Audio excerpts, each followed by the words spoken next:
Ibu bersama hari ini. Terima kasih atas waktunya Ibu.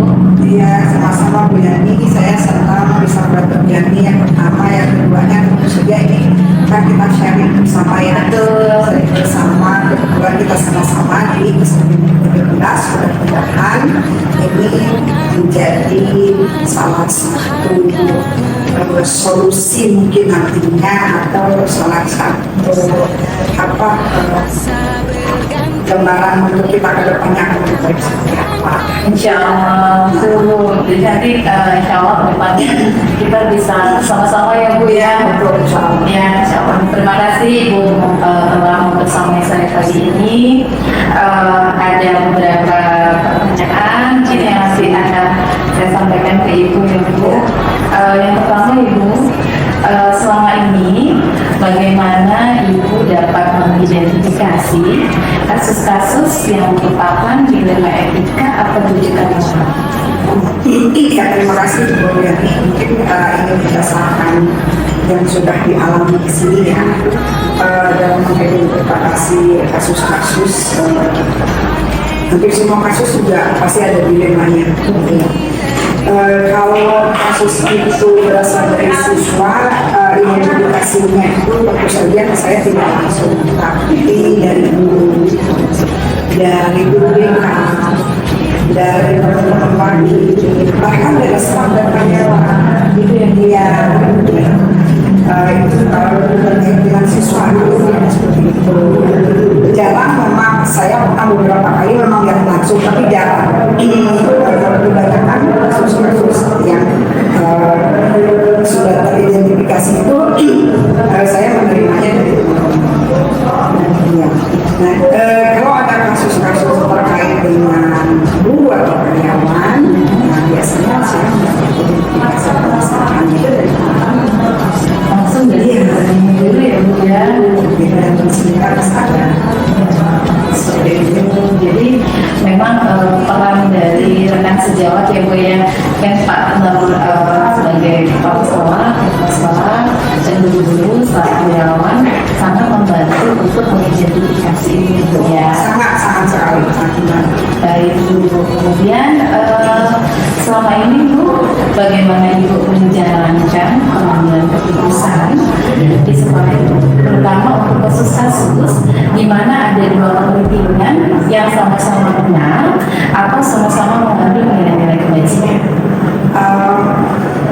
Ya memang pasti kalau ada permasalahan dan dilema yang dilemanya kayak dua semarang ya, tentu saja itu perlu pemikiran yang bukan pemikiran yang cepat gitu, tapi kita perlu berpikir panjang dan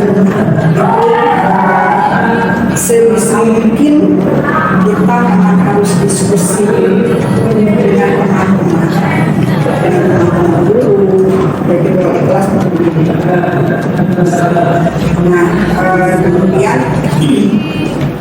kita juga harus sebelum kita mengeluarkan keputusan itu kita harus berpikir lagi, bukan sendiri saya berpikir ini efeknya apa nih, apakah ada keuntungannya, ada kerugiannya, kalau keuntungannya apa aja, kalau kerugiannya apa aja, mana yang bisa.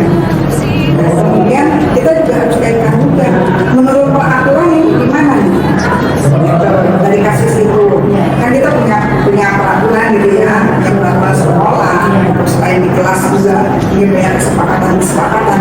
Nah menurut peraturan bagaimana nih di peraturan sekolah, bukan hanya peraturan sekolah tapi juga peraturan secara kependidikan kementerian. Nah ketika ada contoh kasus ini ada permasalahan siswa sampai terkait fisik, tidak mungkin juga kita serta-merta keluarkan kan gitu. Kita harus ini aturannya seperti apa, sudah berapa kali yang membuat kasus itu, kan itu juga harus jadi pertimbangan. Bagaimana itu masa depannya itu juga. Jadi selain dikaitkan dengan peraturan, selain dikaitkan juga dengan positif negatifnya, kita juga harus dikaitkan dengan isi hati yang paling betul kasih sayang, toleransi. kasih tanggung jawab kita sebagai pendidik, dan juga mungkin memperlakukan diri sebagai manusia, gitu kan? Sebagai manusia yang apalagi sesuatu yang masa depan. Untuk selanjutnya. Iya betul. Jadi pertimbangan itu mungkin yang harus kita pertimbangkan, kemudian langkah-langkahnya yang Kalau saya simak dari apa yang Ibu sampaikan sudah luar biasa menurut saya, bahwa Ibu sudah melibatkan hampir seluruh komunitas yang ada di sekolah ini, mulai dari mungkin para wakil ya Bu ya, kemudian guru, bahkan Ibu juga melibatkan tenaga pendidikan dalam keterlaksanaan. Semua sudah Ibu ambil positif negatifnya dan seterusnya. Keterlibatan seluruh unsur sekolah ya Bu ya, sudah dilibatkan seluruhnya oleh Ibu dalam pengambilan keputusan untuk di sekolah ini Bu ya. Baik Ibu, yang selanjutnya langkah-langkah atau prosedur seperti apa yang biasa Ibu lakukan selama ini? Mungkin intinya dari yang sudah saya lakukan sebenarnya, yang pertama itu kita harus berpikir tentang hasil akhirnya seperti apa, efek akhirnya mungkin ya. Itu yang keduanya, menurut pengaturannya sesuai dengan tidak. Ketika ada melenceng, seberapa melenceng itu aturan. Yang kedua mungkin harus ada rasa peduli sebagai sesama manusia, bisa memanusiakan orang yang bisa memanusiakan orang sama hidup, gitu ya, dengan rasa tanggung jawab kita sebagai pendidik, dengan rasa kasih sayang kita sebagai sesama manusia, dan juga toleransi kita yang tidak kemungkinan kan berbeda paham sih, berbeda agama juga, itu ya intinya rangka-rangka tersebut. Jadi ketika ada, kalau memang sangat dalam memutuskan itu ada seperti kita dari aturan yang sudah disepakati di sekolah, tapi kan kita ada rasa ada rasa peduli, itu yang menurut saya berarti memang berpihakan kepada murid ya Bu ya, dalam artinya seperti ada kesadaran murid, kemudian juga tetap Ibu menjunjung tinggi nilai-nilai kebajikan itu bersama. Baik Ibu, hal apa saja Bu yang selama ini Ibu anggap efektif dalam pengambilan keputusan pada kasus-kasus di LKMK? Yang menurut saya yang efektif itu yang pertama adalah kita berbicara dengan orang bersangkutan, sharing ya dari hakikat. Itu yang pertama. Yang kedua kita juga sharing dengan dia bahwa nih aturannya itu seperti itu, biar dia itu sadar. Gitu. Nah, kalau dengan karyawan tersebut tidak harus ada yang lain tentunya, tapi kalau dengan siswa itu saja bisa jauh. Itu menurut saya lebih efektif ya, lebih langsung kita bisa melihat ya, kayaknya nih khas keputusannya seperti ini ketika kita sudah langsung berbicara dengan orang tersebut. Iya, jadi bisa langsung mengetahui ya Bu ya pokok permasalahan dari kasus ini. Karena tanya-tanya betul, tapi langsung dari sumber yang bersangkutan ya Bu ya. Dari Ibu. Kemudian hal-hal apa saja Bu yang selama ini merupakan tantangan dalam pengambilan keputusan pada kasus-kasus di LKMK? Tantangannya mungkin bagaimana kita bisa membuat keputusan itu bisa dirasakan adil bagi orang bersangkutan, adil buat kita, adil juga buat teman-teman semua. Itu mungkin yang kita harus pikirkan ya.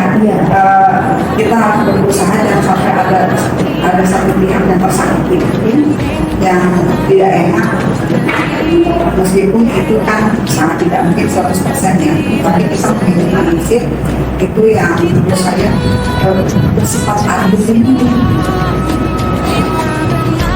ini keputusan saya pintar juga dia tadi bilang harus sekolah kalau menurut saya tidak sikap menerapkan keadilannya itu Walaupun keadilan itu kadang tidak bisa memenuhi keadilan untuk semuanya ya Bu ya.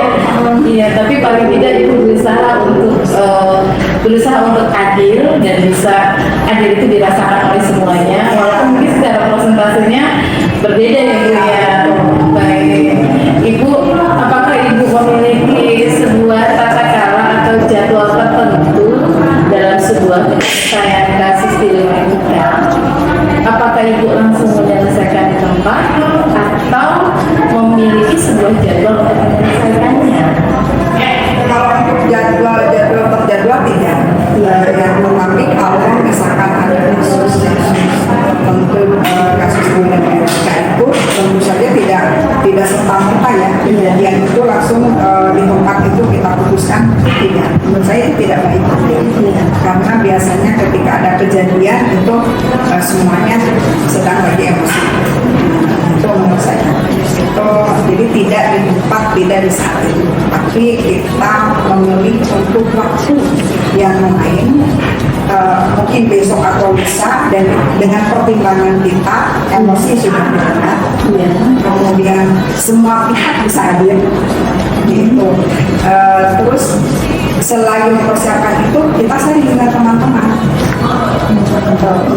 Jadi sebelum menghadirkan semuanya itu ya Bu ya, sebelum menghadirkan semua, jadi ada juga waktunya, kemudian sharing, diskusi dulu, baru kemudian memanggil yang bersangkutan gitu ya Bu ya. keputusan Ya, jadi bentuk dan prosedurnya berarti ada teman-teman yang disampaikan ya Bu ya. Ya, baik Ibu, adakah Bu seseorang atau faktor-faktor yang selama ini mempermudah atau membantu Ibu dalam pengambilan keputusan dalam kasus-kasus di lembaga etika? menurut saya teman-teman semua itu sangat memudahkan saya iya teman-teman guru wali kelas informasi dari teman-teman itu yang memudahkan saya karena justru banyak di sini teman-teman yang malah kan sudah lama di sini gitu ya jadi permasalahannya sudah tahu oh kalau ini seperti ini gitu malah saya juga minta saran-saran dari saya teman-teman lain Di seluruh komponen Ibu ya, seluruh komponen yang ada di sekolah Ibu yang terlibat semuanya, mungkin juga termasuk di dalamnya pengurus sekolah ya, termasuk pengurus sekolah. Yang terakhir Ibu, dari semua hal yang telah disampaikan tadi Ibu, pembelajaran apa yang dapat Ibu petik atau Ibu ambil dari pengalaman Ibu mengambil keputusan di lembaga etika? Setiap masalah pasti ada pembelajarannya buat kita ya pasti ada hikmahnya buat kita banyak sekali yang bisa kita petik dari setiap masalah itu apalagi masalah-masalah yang nah ketika kita menghadapi masalah itu yang dihadapi serumit apapun itu harus kita hadapi dan kita berpikir dengan jernih nilai-nilai apa sih yang harus kita junjung di situ dan akhirnya kita mengambil keputusan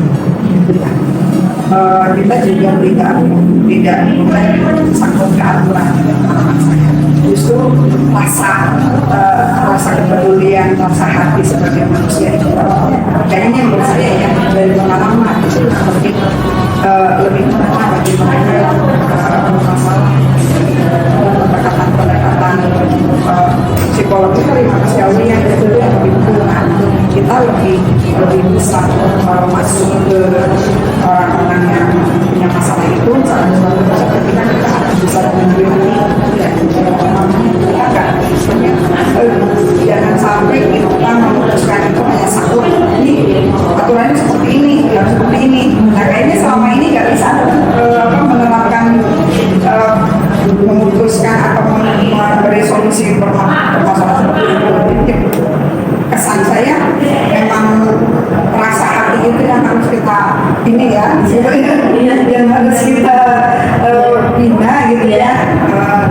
Ya mudah-mudahan dengan alasan kita sebagai manusia tidak bisa bertemu mereka untuk menjadi yang lebih baik.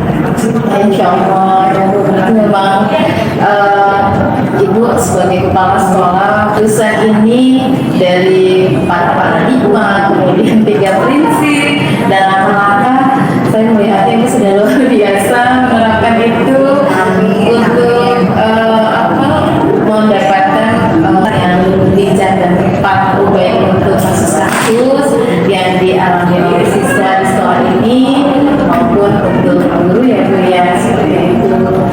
Ibu terima kasih waktunya.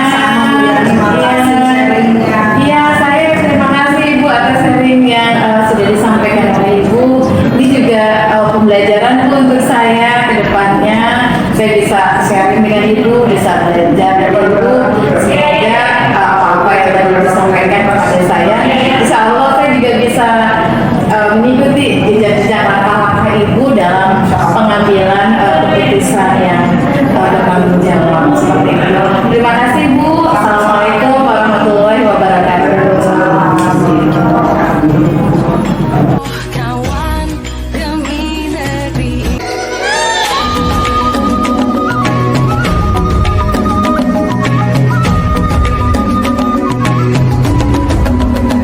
Bangun dan bukalah matamu, saatnya meraih mimpimu.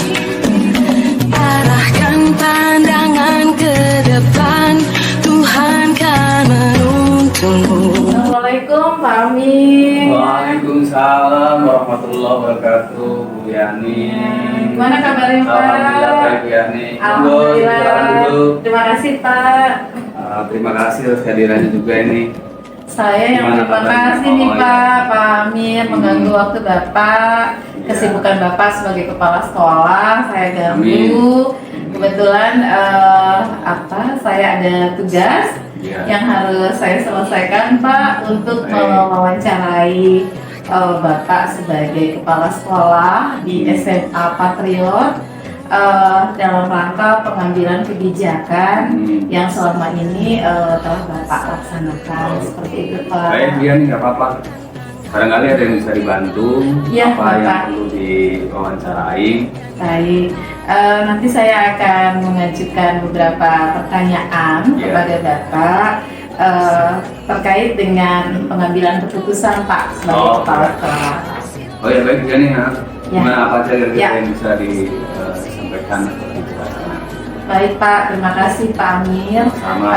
Yang pertama Pak, selama ini Pak, bagaimana Bapak dapat mengidentifikasi kasus-kasus yang merupakan dilema etika atau rujukan moral Pak?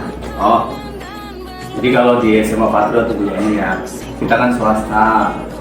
Jadi anak-anak kita itu memang beda dengan sekolah-sekolah yang mungkin unggulan, Iya. mungkin sekolah negeri dan sebagainya. Iya. Jadi kalau di swasta itu memang pelayanan sepenuh hati, tetapi inputnya itu adalah dari para siswa-siswa yang memang perlu kita bina, perlu kita bimbing, dan perlu pelayanan yang sepenuh hati. Sehingga kalau di SMA Patriot itu banyak kasus atau masalah yang sebenarnya dilema etika atau juga moral buat kepala sekolah. Contohnya misalnya dari disiplin siswa, walaupun sumber informasi yang kita dapatkan itu banyak dari satu siswa misalnya, kemudian kedua dari walas, ketiga dari wakil kepala sekolah atau mungkin dewan guru juga. Jadi saya sebagai kepala sekolah itu bagaimana mengidentifikasinya itu adalah melalui informasi, melalui laporan siswa langsung atau mungkin pengamatan saya langsung, kemudian ada pengaduan dari dewan guru, mungkin dari walas, mungkin dari BK juga. Itu juga kadang-kadang itulah kalau di swasta itu dari stakeholder yang ada, warga sekolah yang ada, kita bagaimana mengidentifikasi dari siswa sampai ke dewan guru, sampai wala, sampai BK, baru sampai ke kepala sekolah. Seperti itu, jadi tahapannya seperti itu ya Iya, Pak ya. itu prosedurnya. Iya. Kalau di Tahapan swasta. sertifikasinya. Dan memang mungkin umumnya sekolah seperti itu. Iya, pada umumnya Iya. gitu ya Pak Amir ya. Baik Pak, untuk yang selanjutnya Pak, selama ini bagaimana Bapak menjalankan pengambilan keputusan di sekolah Bapak, terutama untuk kasus-kasus di mana ada dua kepentingan yang sama-sama benar atau sama-sama mengandung nilai-nilai kebajikan Pak? Iya. Tentunya awalnya kita karena kepala sekolah itu saya berusaha untuk lebih dekat kepada anak, gitu kan. Sehingga suka anak datang, suka kita bersalaman, kemudian kita mencontohkan menyiram bunga, kemudian sampai kita membantu pikir dan sebagainya. Itu kadang-kadang anak suka curhat, ya kan. Kemudian dewan guru juga menyampaikan masalah, kemudian wala juga menyampaikan masalah-masalah di kelasnya atau kepalanya masing-masing. Hingga keputusan yang saya ambil dari kasus-kasus yang ada, tentunya saya mengawali dari siswa, ya kan. Siswa yang sekian banyak itu yang punya masalah, kemudian yang dilema etika tadi, tentunya kita setelah ambil informasi dari siswa, kemudian dari perwaliannya, kemudian dari dewan guru, kemudian dari stakeholder yang ada lah, pokoknya warga sekolah termasuk orang tua, itu kita bagaimana berpihak kepada siswa. Jadi kita melayani siswa itu dengan sepenuh hati, kemudian berpihak kepada mereka. Kenapa? Memang kita menghamba, bahasanya menghamba kepada murid, sehingga murid itu bagaimana kita memanusiakan murid yang dari kita. Jadi kita menghamba kepada murid kita dan berpihak kepada murid kita, sehingga murid kita itu adalah aset sekolah yang sangat utama, gitu kan. Didukung dengan stakeholder yang ada, dari dewan guru, perwaliannya, bahkan orang tua, dan ada juga BK kalau di kita. Berarti kan terlibatan semua komponen dari sekolah ya Pak ya. Ada warga sekolah yang ada di sekolah. Nah kalau swasta itu kan berusaha pelayanan sepenuh hati, gitu kan. Sehingga keberpihakan kepada murid itulah yang kita paling utamakan. Kalau di swasta seperti itu. Hebat Pak Amir, luar biasa. Itu biar dapat murid banyak kan begitu. betul Pak. Baik, yang selanjutnya Pak, langkah-langkah atau prosedur seperti apa yang biasa Bapak lakukan selama ini Pak dalam pengambilan keputusan itu Pak? Iya, pertama tentunya kepada siswa yang bersangkutan atau mungkin siswa secara umum, kita ada diskusi, kemudian ada ngobrol dengan mereka dari hati ke hati. Memang kadang-kadang saya meluangkan waktu untuk memanggil 1-2 anak, mungkin melayani mereka datang sendiri ke ruangan saya, sehingga apapun masalah mereka, setelah dari wali kelas, kemudian mungkin dari BK nggak tertangani atau mungkin belum maksimal, bisa langsung ke saya di ruangan. Dan bahkan saya silakan siapa aja anak-anak yang kira-kira butuh pendekatan, butuh pendampingan atau bimbingan dari kepala sekolah, ya kita layani. Karena apa? Karena siswa itu dengan kita itu dekat, karena kepala sekolah dengan siswa itu dekat, kan nggak terlalu banyak, tanpa jarak, dan siswa kita nggak terlalu banyak, jadi gampang lah mengidentifikasi beberapa anak atau mungkin sekian anak itu. Buat kepala sekolah seperti saya itu gampang untuk mendekati ke anak-anak. Hingga prosedurnya adalah siswa ngobrol dengan kita, kemudian nanti ada tambahan informasi dari wali kelasnya, kemudian saya panggil orang tuanya, ya kan, kemudian barangkali ada tambahan informasi dari BK. Nah disitulah nanti bagaimana saya memberikan pelayanan untuk menyelesaikan masalah atau mungkin kesulitan siswa saya itu dengan langsung ke anak setelah prosedur-prosedur itu kita tempuh, ya. Nah itu seperti itu. Biasanya Pak Amir, kasusnya itu salah satu contoh kasus yang dialami oleh siswa itu seperti yang Pak di sebenarnya kalau di sekolah saya di Semua Patriot itu cukup lumayan, tetapi itu berjalan dengan alami dan dengan sendirinya mereka bisa menangani. Kalau sampai ke kami adalah contohnya misalnya kadang-kadang siswa itu kehadirannya telat atau mungkin kurang disiplin, memang sebagian sih. ternyata apa setelah kita korek keterangan dari siswa kemudian sampai orang tuanya, memang secara ekonomi kalau di swasta kan ada sebagian besar mungkin secara ekonomi mereka masih di bawah rata-rata, sehingga bagaimana mereka berusaha untuk bisa lanjut sekolah, kemudian juga bisa mengurus ekonomi di rumah, mencukupi maksudnya, karena di swasta kan bayar, beda di negeri. Nah, mereka mungkin memang anak ini yang salah satu contohnya adalah kalau pagi kadang-kadang sambil membawa sesuatu lah, bahasanya dagangan lah gitu ya buat teman-temannya. Ada yang bawa nasi uduk, ada yang bawa gorengan, ada yang bawa ciki snack dan sebagainya. Tapi anak yang suka cerita ke saya itu ya memang dagangnya macam-macam. Pertama adalah buat sarapan teman-temannya. Sehingga kalau pagi kan nyiapin dulu, kadang terlambat sedikit, dan orang tua nyiapin kan perlu waktu, sehingga kalau ada terlambat sedikit ya kita masih ada toleransi 15 menit sebenarnya. Dan alhamdulillah anak ini contoh ya, itu kadang-kadang kalau terlambat ya paling 5-10 menit dari 15 menit toleransi, ya itu masih maklum lah, kecuali sampai 30 menit lebih lah itu mungkin barangkali. Jadi bagaimana saya anak itu jalan bahagia, belajarnya juga senang, belajarnya juga maksimal, tapi di rumah juga kecukupan ekonominya termasuk untuk bayar SPP di sekolah. Luar biasa, itu berarti identifikasi yang sangat luar biasa. Bapak paham ya Pak ya, paham sekali terhadap kasus-kasus murid sebagai pimpinan sekolah, itu luar biasa Pak menurut saya Pak. Baik, Pak Amir, untuk pertanyaannya selanjutnya Pak, hal-hal apa saja yang selama ini Bapak anggap efektif dalam pengambilan keputusan pada kasus-kasus dilema etika di sekolah Bapak?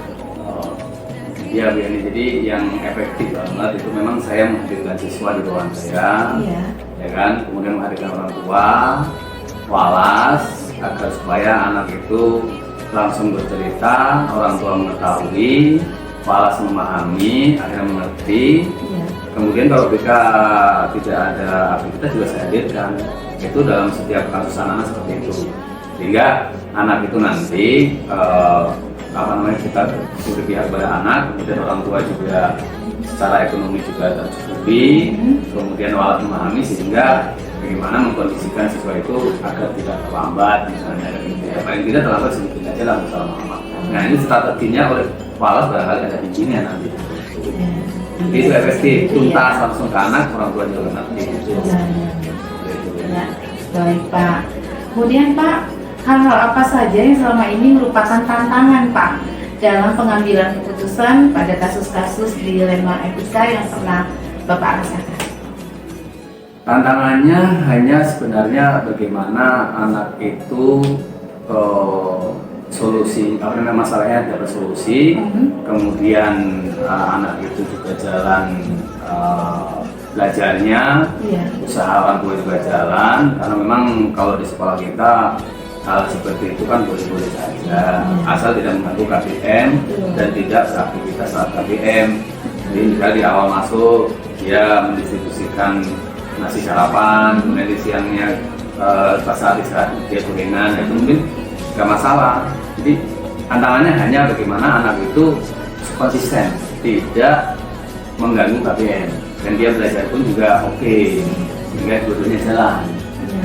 Jadi tetap bagaimana keberpihakan terhadap murid tadi ya Pak ya? Selalu bagaimana kita mengutamakan siswa itu, kita berpihak pada anak murid kita, kemudian juga pertimbangan lain tidak tertinggalkan. Jadi bisa maksimal itu belajar anak-anak. Baik Pak, luar biasa Pak. Pak, apakah Bapak memiliki tata cara atau jadwal tertentu Pak dalam sebuah penyelesaian kasus dilema etika Pak? Kalau kita karena seperti setiap saat sebenarnya, karena saya hadir pagi itu anak belum hadir sudah hadir. Jadi kita masukkan jam 7, saya jam 6 kadang setengah 7 sudah hadir. Jadi sudah menyambut dengan mereka, ya kan?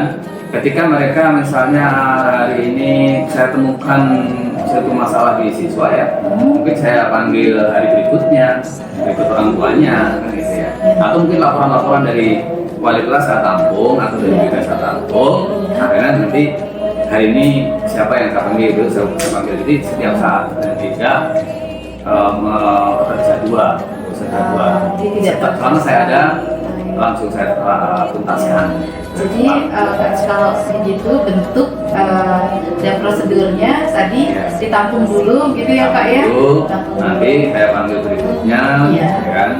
Tapi nggak dicontoh misal hari Senin saya ada, belum tentu karena kadang Senin rapat, Selasa ada. Nanti Tradisional. tradisional saja. kan? Baik, baik Pak.